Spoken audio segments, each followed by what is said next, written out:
What if the only person who ever showed you kindness was the same person who lost everything later in life? What if you had the power to lift them or leave them in their pain? This is the story of love, loss, and the return of a boy the world once mocked.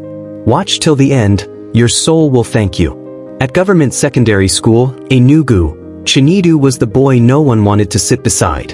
His school uniform was faded. His sandals had holes. His notebooks were made from torn wrappers.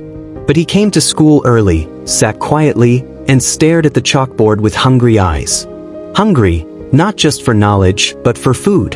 He hadn't eaten in 2 days. The boys mocked him. OSU, they called him. The girls laughed.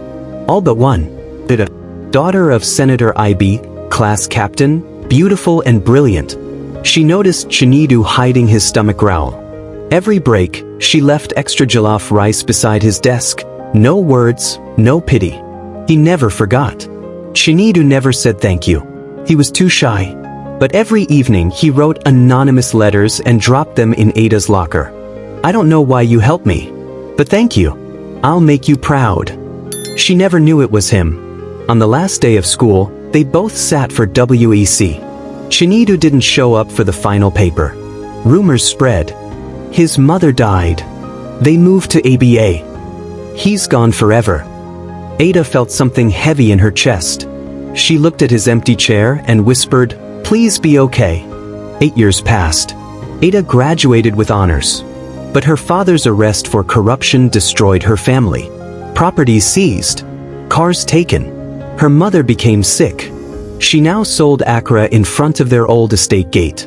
No one remembered Ada the beauty, except one man, watching from afar. Chinedu, now a quiet billionaire in Lagos Tech.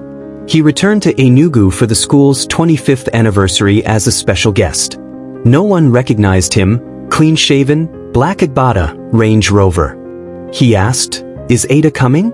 The principal frowned. "That girl? She's a dropout now." Chinedu smiled faintly. "Invite her anyway." Ada sat at her Accra stall, wiping sweat, when a boy delivered an envelope.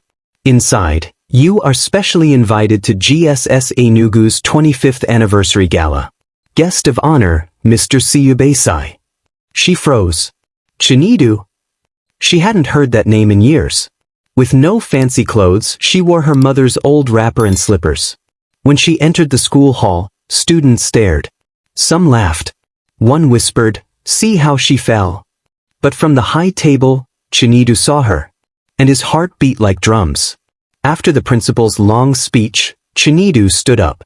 "I want to tell a story about a boy who had nothing. No food, no shoes, no respect. But one girl fed him every day without ever asking for thanks." He looked at the crowd. Her name was Ada. Gasps echoed. Ada looked down, eyes burning. Chinedu stepped down from the stage, walked to her, and said, "You gave me dignity. Now let me give you back your crown." He held her hand. The hall rose to its feet. The next day, Chinedu took Ada to Lagos. She couldn't believe her eyes, elevators, glass walls, staff calling him sir. "I built this company with the hunger I felt in secondary school," he said. He offered her a position. Not as charity, but as a partner. "You inspired it all. You deserve to grow with it."